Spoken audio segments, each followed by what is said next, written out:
You're listening to an Airwave Media Podcast. This episode is brought to you by Indeed. Stop waiting around for the perfect candidate.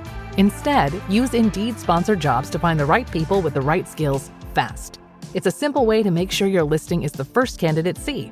According to Indeed data, sponsored jobs have 4 times more applicants than non-sponsored jobs. So go build your dream team today with Indeed. Get a $75 sponsored job credit at Indeed.com/podcast. Terms and conditions apply.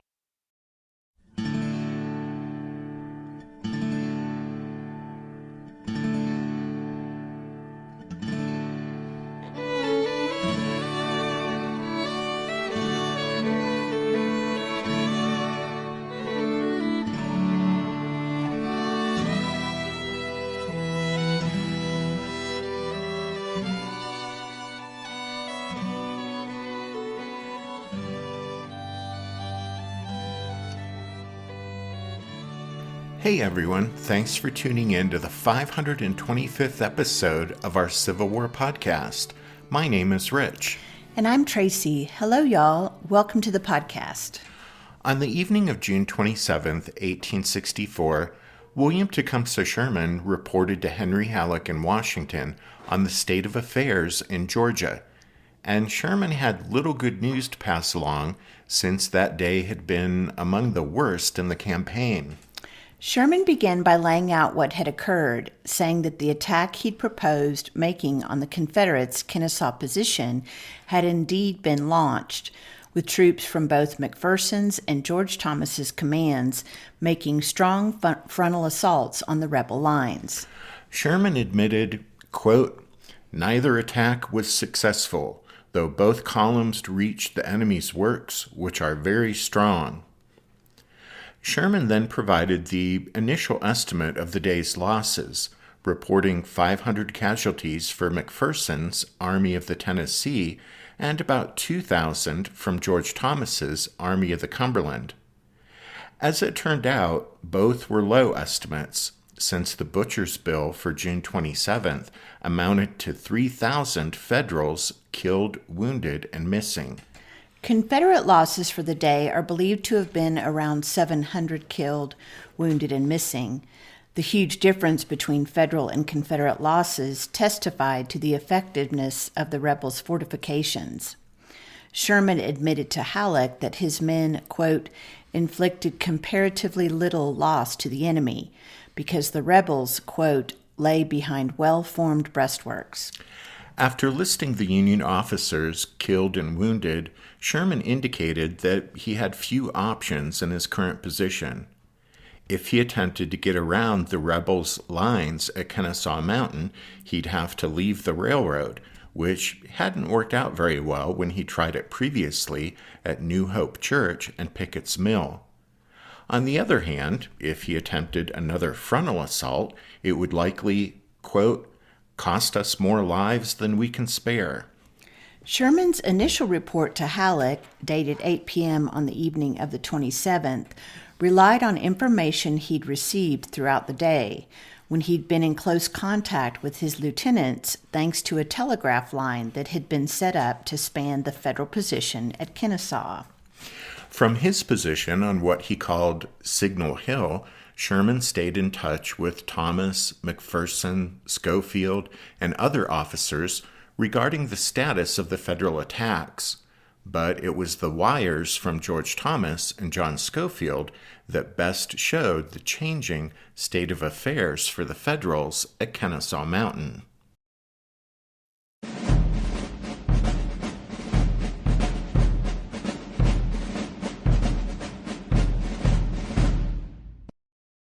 After receiving word at 8 o'clock on the morning of the 27th that the Federal attacks were underway, it wasn't until nearly 11 a.m. that Sherman received an update from George Thomas, saying that after 3 hours of combat, things weren't going well in his sector. Thomas noted that every assaulting brigade had been stopped by the rebels, some with frightful losses.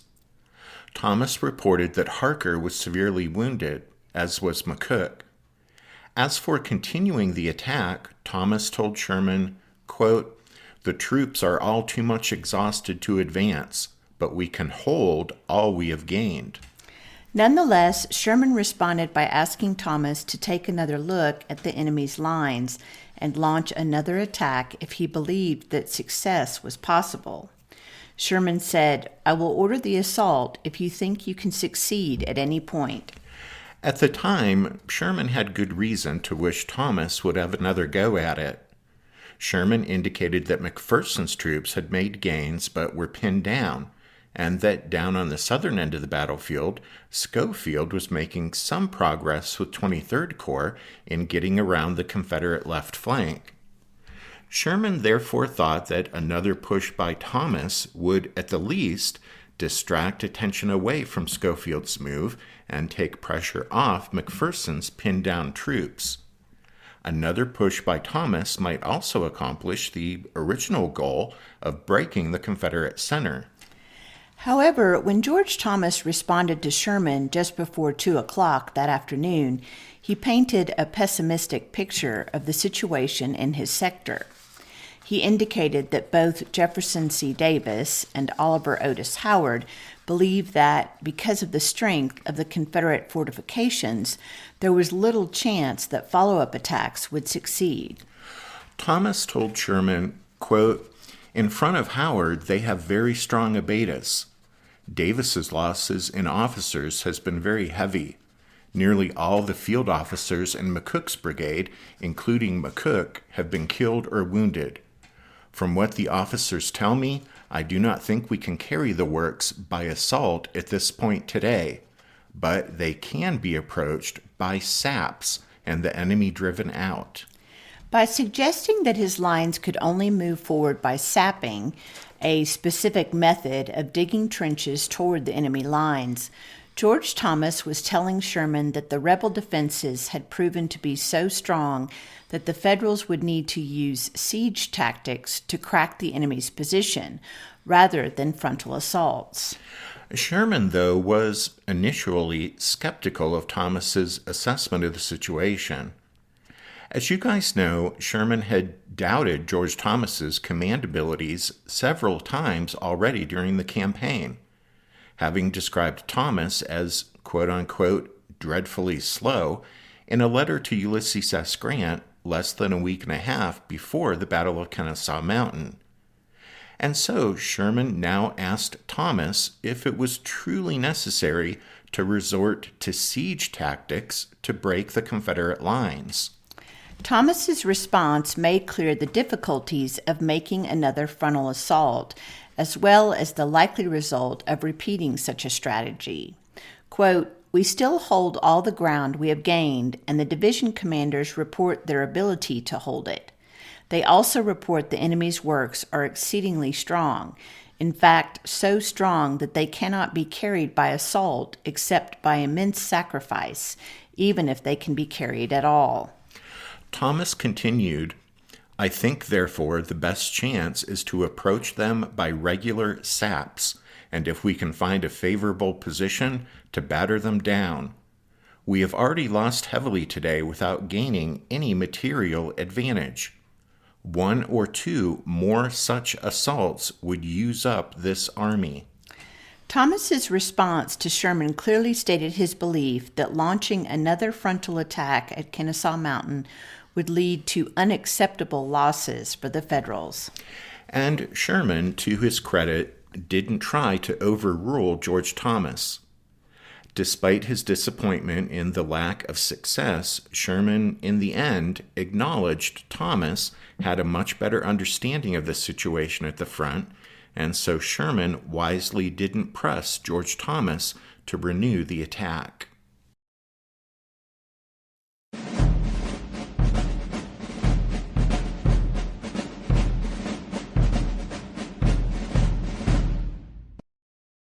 Tomorrow morning is knocking. Stock your fridge now. How about a creamy mocha frappuccino drink? Or a sweet vanilla? Smooth caramel, maybe? Or a white chocolate mocha? Whichever you choose, delicious coffee awaits. Find Starbucks Frappuccino drinks wherever you buy your groceries. Your favorite local grocery stores like Kroger, Ralph's, Fred Meyer, and more are now delivering on Uber Eats. Get 40% off your order of fresh, quality ingredients. Whether you just got home to an empty fridge or suddenly got a craving to whip up something new, you can get everything you need delivered in as little as 25 minutes. Get 40% off your order with code Kroger2026. Plus, members get $0 delivery fees. Order now on Uber Eats. Orders of $30 or more save up to $25. Ends 4/30/26. See app for details.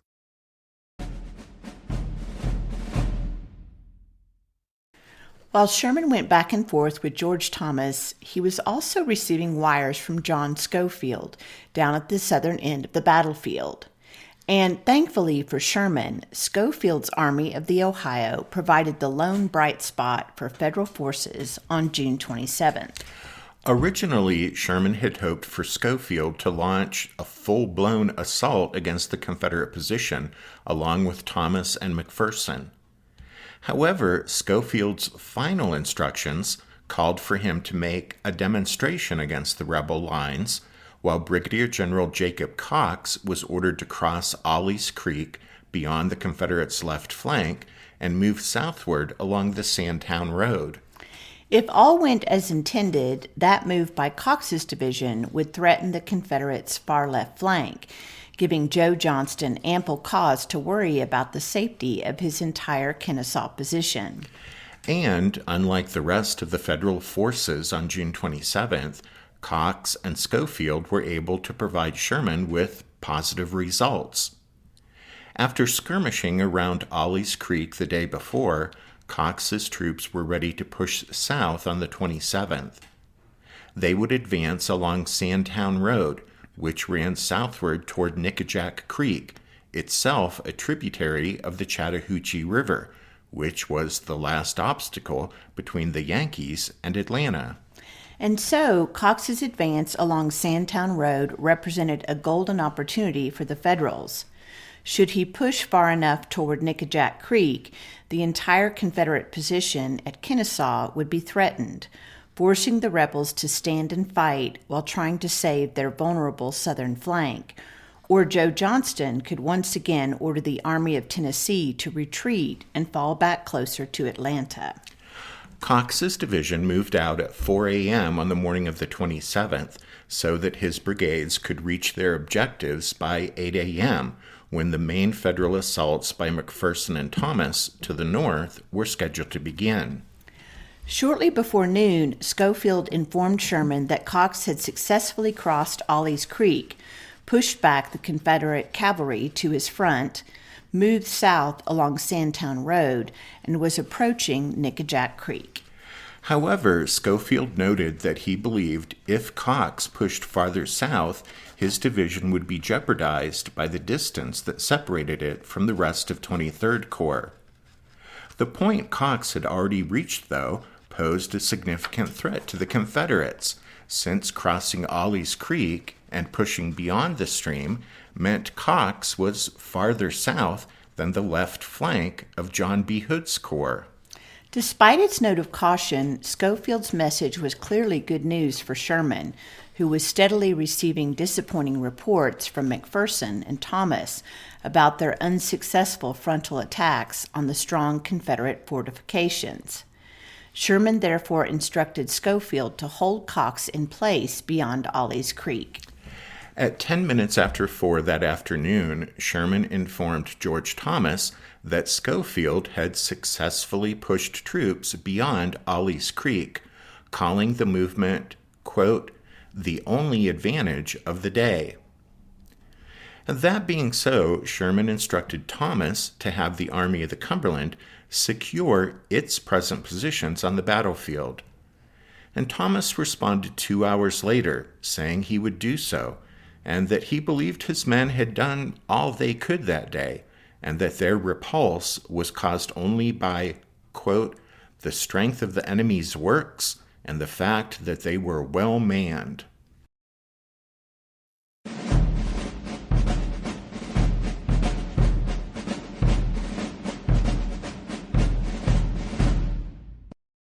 Sherman replied to George Thomas by providing some of his first thoughts on the day's events. He told Thomas that the advance of Cox's division meant Schofield had troops just 11 miles from the Chattahoochee River and provided an opportunity for Sherman to test Johnston's southern flank. Sherman told Thomas that his main concern about a potential flanking maneuver was whether the Federal armies had enough supplies on hand to separate themselves from the railroad once again. As for the results of Thomas's and McPherson's frontal attacks that day, Sherman wrote with a mixture of regret and acceptance, acknowledging the high cost in lives required to seek victory in war. Quote, "I regret beyond measure the loss of two such young and dashing officers as Harker and Dan McCook. McPherson lost 2 or 3 of his young and dashing officers, which is apt to be the case in unsuccessful assault. Had we broken their line today, it would have been most decisive, but as it is, our loss is small compared with some of those east. It should not in the least discourage us. At times, assaults are necessary and inevitable. At Arkansas Post, we succeeded, while at Vicksburg, we failed. I do not think our loss today greater than Johnston's when he attacked Hooker and Schofield the first day we occupied the present ground." By comparing his losses at Kennesaw to those Grant suffered during the Overland Campaign in Virginia and those Hood suffered at Kolb's Farm, Sherman was obviously attempting to place the clear defeat he'd just suffered at Kennesaw in context before the day was even over. And while he was correct in one case, that is, his losses at Kennesaw, were far less than those at the Wilderness, Spotsylvania, and Cold Harbor, he was wrong in assuming that Hood had lost more men at Kolb's Farm on June 22nd than McPherson and Thomas had lost on the 27th. But numbers aside, Sherman's main point was that in war, as he understood it, death and sacrifice were necessary to attain victory. Unfortunately, at Kennesaw Mountain, for the Federals, there had been plenty of the former and not nearly enough of the latter.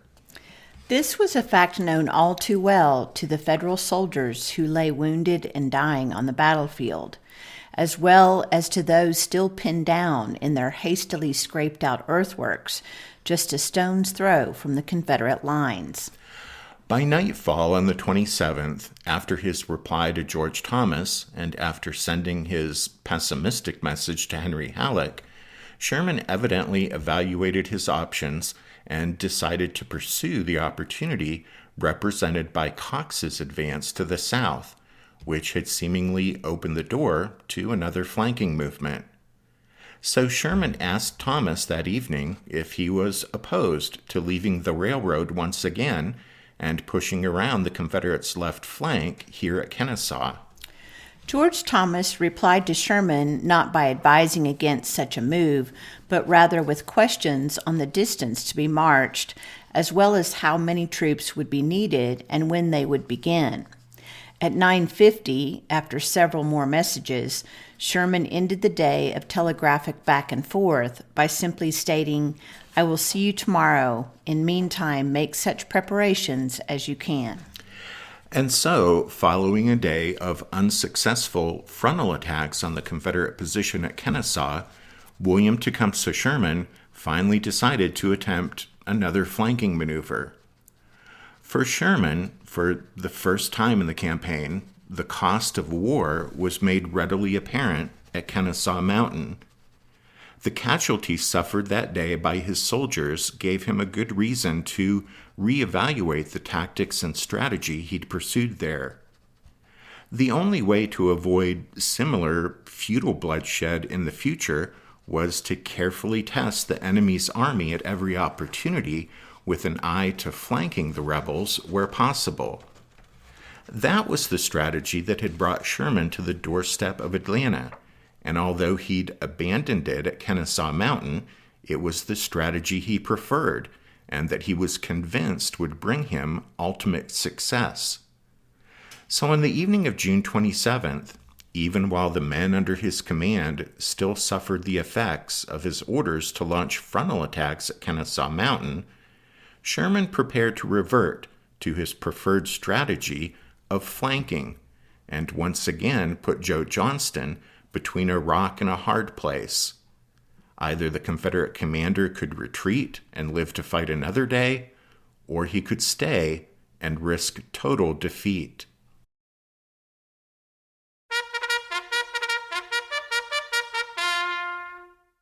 That means it's time for this episode's book recommendation. And our recommendation this time is Voices of the Civil War, Atlanta, by the editors of Time Life Books. If you've been around for a while, you know we're big fans of this Voices of the Civil War series by Time Life Books. And this volume has dozens of first-hand accounts from Resaca and New Hope Church and Pickett's Mill and Kennesaw Mountain and Peachtree Creek and Atlanta and Ezra Church and Jonesboro. So, like all the other titles in this series, we highly recommend it. You can find a list of all of our book recommendations if you head over to the podcast website, which is www.civilwarpodcast.org. Also on the website, you can find info about joining the Strawfoot Brigade over on Patreon and supporting the podcast in that way, just like Pat M. and Richard O. did this past week. A big thank you to them. And then thanks to all of you for listening to this episode of the podcast. Rich and I do hope that you join us again next time. But until then, take care. Thanks, everyone. Bye.